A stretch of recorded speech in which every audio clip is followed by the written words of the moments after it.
And just like that, we're caught in the simulation. We are so deep in the snake pit right now of Hollywood that I don't even know what's going on. You guys are going to think I'm lying when I say this. You're going to think I'm lying. Literally a dog with 2 legs just walked by. Did it? Is that what it was? This is crazy. No, the podcast is live. It's okay. It's okay. That was my good friend August in the background. I love him to death. Thank you for tuning in, August. And honestly, dude, I've been listening to August's music the past 12 hours since I last saw you. So good. August, honestly, So I'm going to cut this up as a clip and I'll send it off to you so you can use this if you want. Keep it coming, don't I know? How was that, man? All right, man, I will let you do this thing, man. You know, I'm just like kind of like the dot connector. I'm not the artist. Who's engineering the episode today? Alex, man. Shout Love out you, Alex. bro. Thank you Who for else is in the room? Why try? From Everett, Massachusetts. What's the why try? He's an artist. Oh, shit. The Crunk Lord. That's fucking legendary. He's meant for the snake pit, this guy, with a name like that. That shit's hard. And yeah. August, you can say what's up, bro. August Rhodes, please help me. Now, on my right, camera left, I have an accomplished young director and also a burgeoning. Not that young. Keyword burgeoning. You're young in the... Young in the sense that I've only done it for a few years. Well, actually...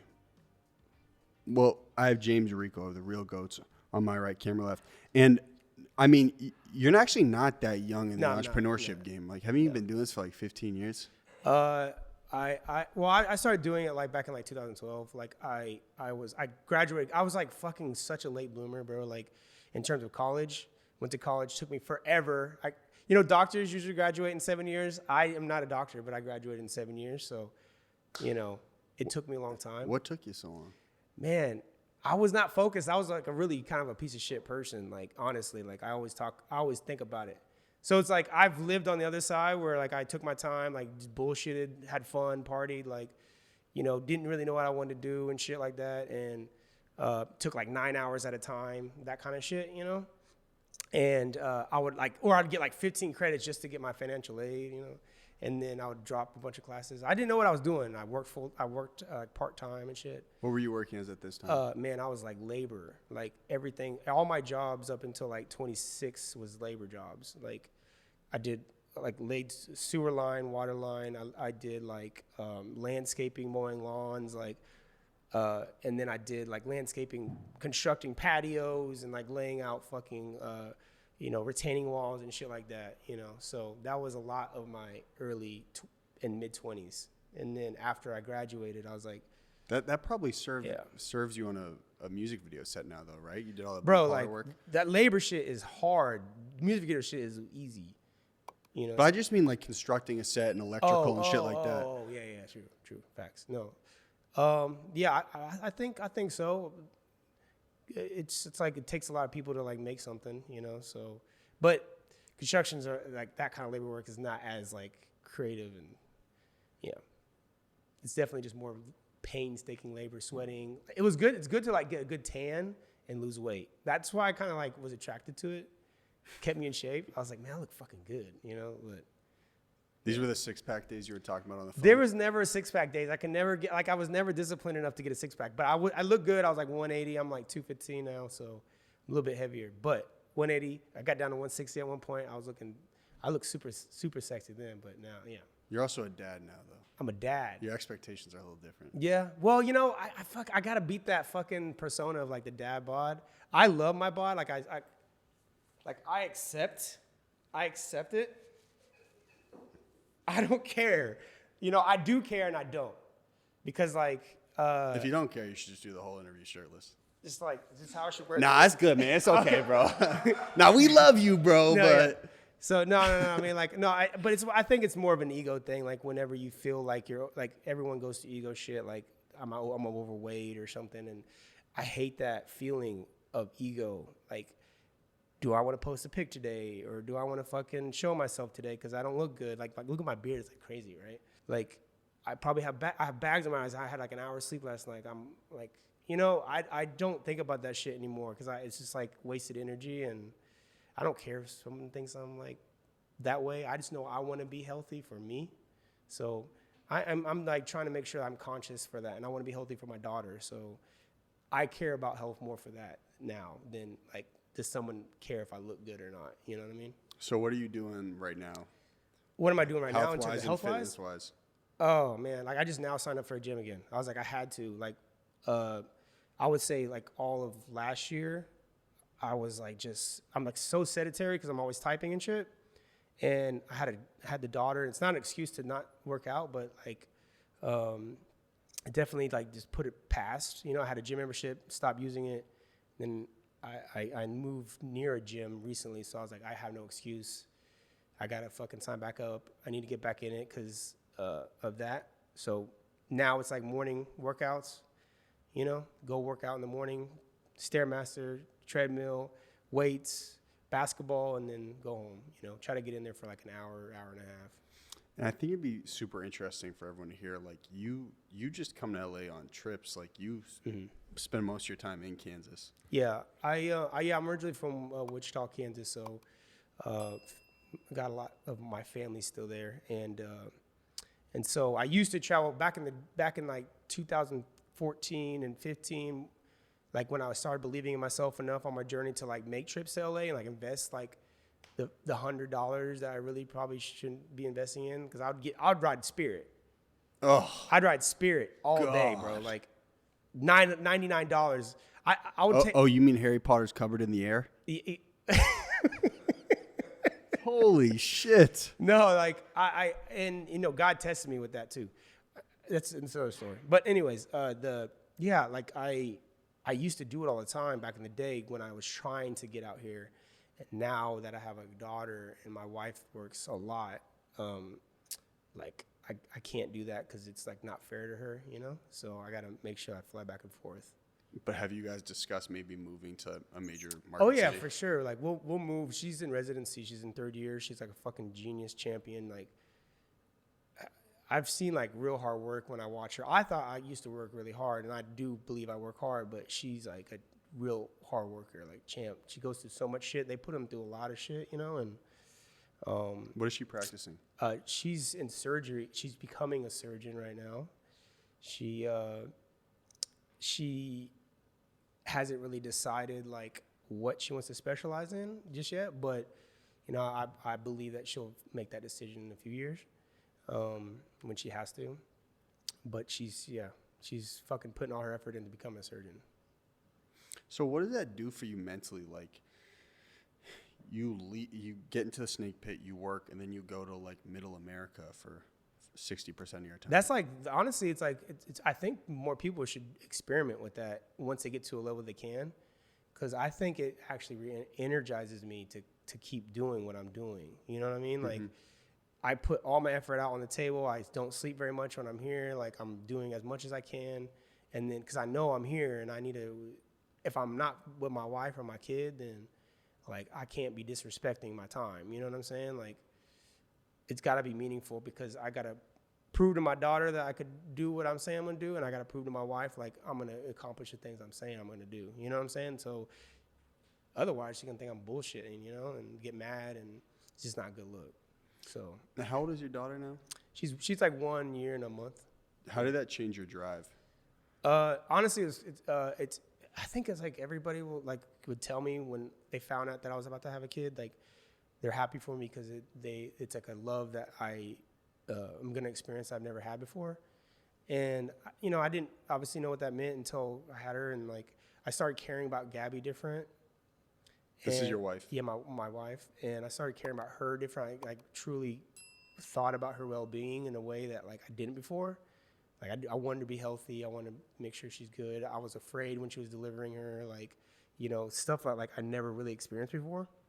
And then when I seen her, like, and I got to know her as she grew up, and like now that I see her grow up, man, like I get emotional. But anyways, I see her growing up all the time, and it puts like another layer of like emotion about caring about someone that's not you. So then you kind of put that off on other people. You start to like really understand like I should care about this person's well-being, you know. Makes you more empathetic, or? For sure. Like that's why I care about my friends more. I care about my dad and my mom more. I care about my brothers and sisters more. Like generally, like, you know, and not just saying it, but like feeling it and praying for them every day, and like praying and thanking God that like I have them in my life, because I can't imagine like if I lost my daughter, you know, it's like, and she's only one, you know, so I know people that have had kids for a long time, probably it's like it changes, I'm sure, every year. But right now it's in a state that like it's helping me push myself. Like, again, like I said earlier, I have to prove to her that like what I say, that you could do anything you want to do. If I'm going to teach her that philosophy, like, and you could be yourself, and like you can have your own opinions and all that stuff. Like, if I don't do it and show her that it's possible, then it's like, I don't know, it's what I think about all the time. You know, I want her to believe me, you know what I'm saying? I don't want her to think like dad's a dick. You know, dad's full of shit. So you're suggesting the other 4 men in this room should get some women pregnant? No, you should not get someone pregnant, because that's not good. Because I think the opposite is if you have a kid, and I know you're joking about it, but I think like, I thought about that. Like, if I would have had a kid early on, like, I don't think I would have done what I did, for sure. And then I would have probably been unhappy, because I would have been like resenting the fact that I had a kid so early and it's taking me away from my dreams. Mm-hmm. So I think it's good that people have kids later with someone that they want to have a kid with. You know what I'm saying? You're just going to cause so many fucking problems like in your life. You know what I mean? I was just telling August that. Yeah. He made it seem like people having a kid wasn't a big deal. He was just like... Yeah. No, I mean, like, I think it's like a God will give you a kid because you need it. And that's exactly what I'm saying, right? Like, you think it was somewhat divine having a kid, right? Someone's like, okay, James, you're ready. Yeah, like, exactly. Like, and he probably also says you're not ready to go to the next stage in your life because you haven't learned something about yourself so far, and this is going to help you learn it. But was that like a moment, like you felt like an energy blast in your chest, like, okay, it's time to be a dad? No, like, I really genuinely wanted to have kids for a long time with my wife, and like, we were married 9 years before we had one, and so like, to me, I thought I was just shooting fucking blanks. I was like, fuck! And I was like, I'm infertile. Exactly, I thought that for a long time, and so I was like, but I like, it's crazy, and I'm gonna say this, but I think when you get someone pregnant, like, cause I just, you know what I'm saying? Like, I think I felt it. I'm telling you. I think I know when I got her pregnant. Like, I swear to God. Like, I remember the day. Anyways, it's just like a different feeling. But anyway, sorry. Side section, side subject. So the whole come up the past since 2017, 18, you were married? Yeah, I was married 2012, August 25th. Now, so were there moments when you were coming up where you were like, it would be better to be single? Not even to like destroy you and your wife's relationship, but like, oh man, I just think right now it's hard to have a relationship if you feel like you're on the come up, you know? Yeah, Gabby's like she's like super special. Like, I've learned I wish I could love. There are times I wish I loved her as much as she loved me, because she never bitched at me for the things I wanted to do. Like, there would be times that she would try to like stop me from going somewhere, or like be upset that I'm going somewhere. But she learned very quickly. Like, I was like, I'm gonna do what I want to do. Like, and she just dealt with it in her own way. And like, so I don't know. That was my experience. I'm sure nowadays it's way fucking harder. You know what I'm saying? So I don't even know how to even like comment on that. But I would say, I'm just saying, like, I struggle with the fact, like, having a relationship when, like, you're incredibly driven, it just takes from so much mental bandwidth. Yeah. You know what I'm saying? No, it does. I mean, and that's the thing. Is like, if I wasn't married, didn't have a kid, I don't know what, I'm sure I wouldn't be worried about, like, making my way back to Kansas ever. You know what I'm saying? Like, facts. I probably would not care about that. And I'm sure I'd probably have a pretty wild, like, I don't know. I'm sure I'd be pretty wild, you know. Yo, chill. I'm just saying like naturally, because it's like nowadays, like, people, like, the way people, I don't know. Yeah. Like, the way people connect is different. Also the industry you're in. Yeah, and so, but I'm saying, like, I think that people nowadays, it makes it harder. I don't know. Fucking social media, I'm sure it makes it really hard for people today. I don't know. You could comment on that. Like, I don't know. I'm sure that fucks a lot of people's relationships up. Well, you didn't come up in the Tinder and Hinge era. No, never. And it was, So how did you guys meet? It's really, yeah. All right, just. Yeah, it's kind of. I mean, like it's a good story. I mean, like we've known each other. I've known each other for a long time, and we officially dated like when we were in college. Okay. You know, and we went to K-State, and we were like kind of like rocky roads, early stages, and then like she just like I don't know, she just like kept being really nice to me. You know what I'm saying? Like she would always forgive me for things that I feel like other people probably wouldn't have forgave me for, and because of that, like made me like I'm like I should probably like not lose her. Mm-hmm. You know what I'm saying? It's like a feeling that happened one day. It just like came to me because I didn't have that feeling before, and then I realized like she was being very kind to me. You know. Now, when you were coming up, like doing the blue collar work, did you always know you had a creative brain? Hell no. No, I don't think so. When did you really start to tap into that? Can I tell you the one thing I always notice about your videos is like the Dutch angle you guys use. Is that what it is? Oh, like it's like the overhead close up. You guys use like it's like it might be a 24 millimeter lens. You know what I'm talking about? Yeah, I mean you frame the talent in front. That's like your shot. Like you guys just do that. Yeah. I mean, like I think the what was the original question? I mean, that is a cool shot for sure. I'm saying, when did you know you had the sauce? Oh, when I knew I had the sauce, I probably was like, oh, okay.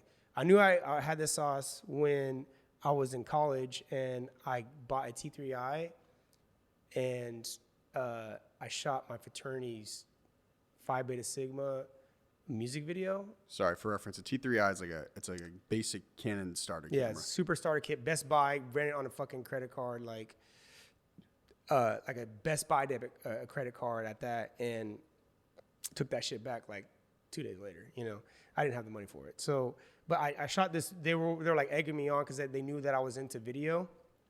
Like I did video production, but I never really directed, and you know, like I was in the video production digital journalism program, but like didn't learn about that side, like filmmaking. I didn't know anything about that. I just was like news, and so I thought news was super fucking boring, and I didn't know what I wanted to do. So they said, "Hey, you shoot, right? And like you do videos. Like, could you make us a music video?" So when I did it, people like freaked out, and like everybody in the community started freaking out. It wasn't very good, but it looked cool because it was like shallowed up the field. And, wait, are you in Final Cut Pro? I was like Sony Vegas. Holy shit! It was like $100 program. You know, like Sony Vegas. Sony Vegas. You ever use it? I didn't even heard of it. I heard a movie maker. It's still, again, Best Buy. Okay. Go to Best Buy. They have. I'm like, how do you? What, you put like a disc in a computer? And you load it. Really? Load it in. Wow. Yeah, and then I started a movie maker. Obviously, then I was like, this is like bullshit, and so I was like, I need to get something professional. Went to Best Buy. $100 was like fucking $1,000 in college. Yeah, you know, for sure. So got it, and I was like, yes, I'm professional. Open that bitch up. It looked professional as hell at the time, but yeah, I mean, that's what I was editing on for a long time. And then my college taught me about Final Cut 7. 7. Mm-hmm. And so then when you started like actually making music videos, were you in Final Cut or? Yeah, I mean, I worked for my digital journalism department post college because I quit my labor job. And it's funny, God like puts opportunities in front of you. You decide whether or not you want to accept it. I was shoveling snow one morning. I was like, what the fuck? Like, why am I doing this? I've been doing it for like 5 years. And it took me 5 years to realize, like, why am I shoveling snow at 3 a.m. for some rich person, right? Mm-hmm. And quit. I was like, the next day I just like didn't show up. And then I was like, I need to start doing what I love. And like, I really do love video and I love photography. I don't even practice it though. This is why I came to college, right? And so I was in the department that like does all the videos for K-State, like all the departments, all the colleges and stuff like that at K-State. And I think they had just seen some of my work that I was doing. I was hanging out there a lot, and they saw some of the stuff I was sharing with the teachers, like just like these BS music videos that like I was doing, you know. And they're like shooting them around Kansas. Yeah, just shooting them around Manhattan, Kansas, the Little Apple. Yeah. Wow. 50,000 people. So so they saw that and they were just like, this is really impressive. Like, would you be interested in doing like an apprenticeship kind of thing for us for like a year? And I stretched that shit out. I think there was only supposed to be like 600 hours total. And I just like stretched that as much as I could. And they had all the programs, like they had all the cameras, they had the studio, you know, and I would just like spend late nights in there just like using their stuff, you know. That's how I learned. And I'd watch a lot of tutorials. Film Right, it was one big one. Film Right was huge. Mm-hmm. Film Right was huge. Yeah, Ryan Connolly taught me a lot. I've been actually trying to reach out to him, like fucking. Where are they based out of? Do you know? I want to say they're in Texas now. I'm not sure what city though. Yeah, I always loved their videos because they would make the smaller content to show what they were working on to build up to the movie, and then they would drop the movie. It was smart. Yeah, no, they're like super awesome. Like, if you want to learn about filmmaking, like they make such high quality content. Like, I wanted to be them at one point, you know, like I wanted to do that because I enjoy teaching, and so I think one day I'll be able to develop content like that. But shout out to them because like they made so much shit and it's so good. So really great education. So is that like, let's say 20 years, you and I are on some boss talk. Would you like to be a professor at USC? I think I would. I'm gonna make my own like university like class. Yeah. Real Ghost University. Mm-hmm. Or would you do a master class if they cut you the check? I'll do a master class for sure. Like, yeah, 100%. They do a good job with their video too. Their content's sick. Like they have the Duffer Brothers. I think I said that right. Like the fucking people that did Stranger Things. The brothers that directed it. They have a class on there now. I did James Cameron's class. Have you done that? I didn't do that one. Is it good? I feel like he's pissed at you the whole time. Oh, is he? It's like, you have to be obsessed. I'm like, all right, man. I'm sorry, man. I can't take this energy. Yeah. Just trying to make a movie. I did just like feel bad while you're listening and trying to learn. Like, I'm so sorry. I'll never be enough. God. I did Judd Apatow's too on writing. You know, Judd Apatow. He's did like 40-Year-Old Virgin. Yeah. He did it. Man. Do you take notes? Like, how do you take those classes? Like, is that something I take notes. You take notes? Yeah. How do you learn? Just by practice? I think I like to listen, and then I learn over time. Taking notes is like the best thing because it's just like the fact that you're writing it and like you remember it, and even if you want to go back to it and shit like that. I like handwrite still for a long time, and I realize that's fucking terrible nowadays. You need to type it, or you could voice it. See, I wouldn't. See, I don't think I would want to listen to myself like that. No, you do voice dictation. Oh, see. That's how my age. Right, I don't. Bro, you know how to use a phone. Man. I don't do voice dictation. I don't know how to do it. You just press the button, hold the button, and you'll be like, "Hey, I'm James." It'll come back as, "Hey, I'm James." You gotta show me. What? I swear to God. Like, what skill do you feel like you still need to learn right now to elevate your game?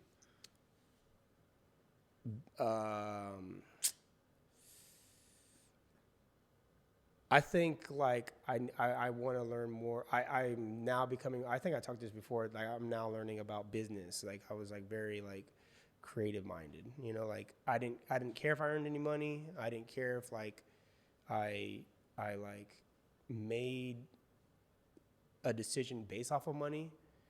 You know. You're just blowing the bag. No, it was not. I blew a lot of money investing in my videos.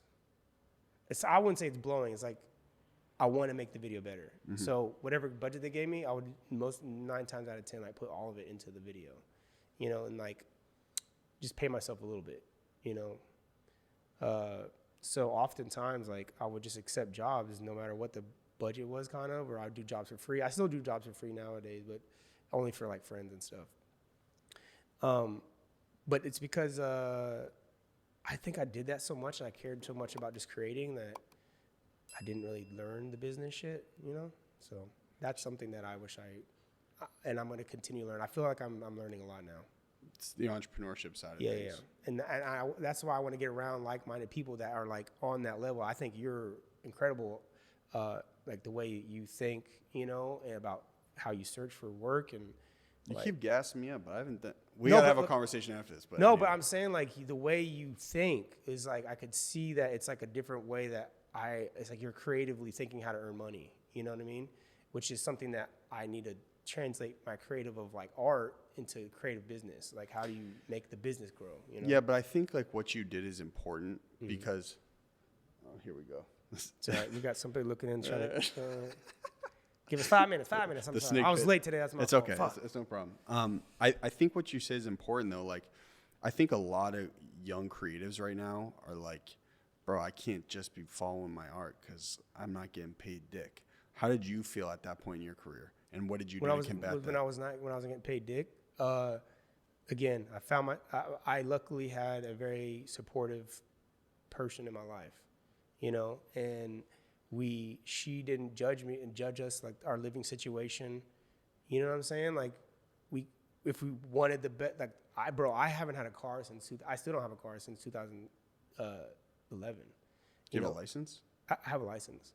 But I wouldn't trust you on the roads, bro. Holy no, shit. I still drive, you know, but like I'll rent cars or something. But I don't own a car because I just like, never wanted to make the payments on it. You know, it's like I was like, fuck that. I don't want to spend my money on it. Like, and that's just me. You know, it's like it worked for me, and it still works for me. But it's like shit like that. Like I don't know. Like I would not let anybody like, bro. Like I'm telling you, I would never care about clothes. I would never care about like shoes and never care about like all the material items that people care about. I only cared about investing in the shit that I love. So a lot of times you see me wearing cat shirts. I would create my own fucking shorts out of pants and jeans and shit. Like just wear that shit because I didn't care. I mean, you see what I'm like, you know what I'm saying? Like you're dripped up. You know? You say like this is just shit like I just throw on. I didn't think about this when I put this on. I just threw it on, you know what I'm saying? Just like, naturally swag. Is that what it is? Is this swag? I'm not sure. Is it? I mean, WHYTRI's wearing a fishnet, so. Oh, fuck. Well, I actually think that's fire. Thank you, bro. You know, so. You guys should start a club. I respect people that like respect their fashion, you know, like that's something, again, I don't. Bro, I dress like a 6th grader, so it's cool. So you know what I'm saying? Like, I think the people that I would say advice to people that are trying to like pursue their career, they got to not think about what other people are thinking, whether or not they have certain things. They can't be afraid to say that they're not there yet. You know what I mean? Like, so many people, it's an ego. It's always ego. It's always ego. Like, they think they need to put on for somebody when they shouldn't put on.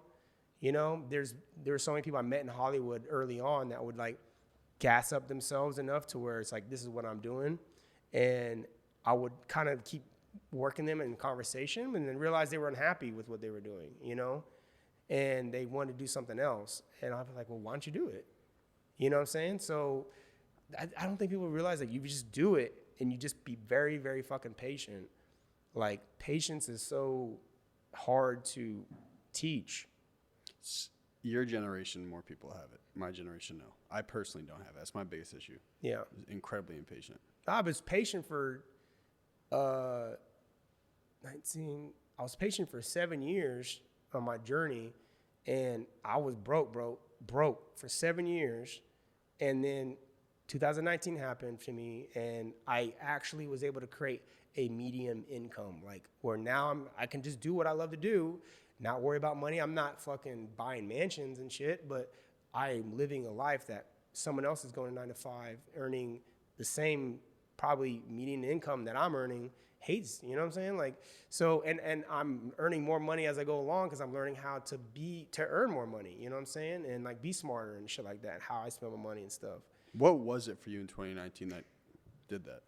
Honestly, it was just some drive. Like, I was at a point in my life in 2018 that I was like taking more risks. I came out to LA and I was meeting more people. Honestly, moving to LA was a major reason why like I got to where I was. Like, I just kept, you know, I just kept pushing myself, and my brothers and the people around me pushed me, you know. So I won't take that away, but and it's just like 2018. At the end of it, I was like, I gotta change something about what I'm doing because it's not working still. And DaBaby had asked me to join him on his team, and I was like, well, I don't know, you know, and let me just experience like 2 weeks with you and see what that's like. I didn't charge him anything, just like went 2 weeks on the road, shot stuff, and like, you know, and I was like, okay, I really believe in this guy, you know, and I believed in him enough to where I saw him be like a major star. In my mind, I was like, oh, he's gonna be a star. Like I was like, whatever I'm gonna do, I'm gonna make him a star. Like we would talk about it all the time, and he believed in himself that he was gonna be a star. So that power was like, it was like fucking storm that we created, and I was like, by the end of the year, we're gonna fucking, we're gonna knock the door down. I don't know what that really meant. I just felt like it was gonna happen. Didn't know on what level. By 6 months, it happened. I was like, oh fuck, And it was just because we worked every single day, bro. Like every single day, nonstop, didn't care about nothing. Go to bed at random times, like fucking 2 a.m., 3 a.m., 4 a.m., like no real sleep schedule, but would wake up again at 8, 9 in the morning, do it again. Just be hustling like crazy, creating shit every day. Like didn't care about anything, but I got to make this person, successful. And I'm thinking about him, not myself. And it worked out. Like I genuinely wanted him to be successful, and in return, he made me successful. So like, it was just something that happened, right? And I wasn't ready for it, I don't think, but I learned a lot from it. So we're gonna have to talk about that on podcast number 2. I appreciate you letting me come in and fuck shit up. Quite the cliffhanger. But listen, this is how we start and end the episodes. You ready? I'm gonna say it once. I'm not gonna say it again. So listen very intently. This is how we close and open the episodes. You say, hi, your name, and this is my golden hour. Directly after, no break, hi, your name, and that was my golden hour. You gotta slate towards the camera, too. You know how showbiz works, brother. Hi, my name is James Rico, and this is my golden hour, and I'm here with golden people because we're talking about golden ideas that will take you on a path of gold. Don't think that's true, but okay, that's part 1. Do you remember part 2? Be great. No wonder college took this guy 7 years. Hi, I'm James Rico. Hi, I'm James Rico. Kind of just whisper it. Good, say it. Go ahead. Say it. Yes. Say it for me. Hi, I'm James Rico. Hi, I'm James Rico. And that was my golden hour. And that was my golden hour. Well executed, brethren. Alex, thank you.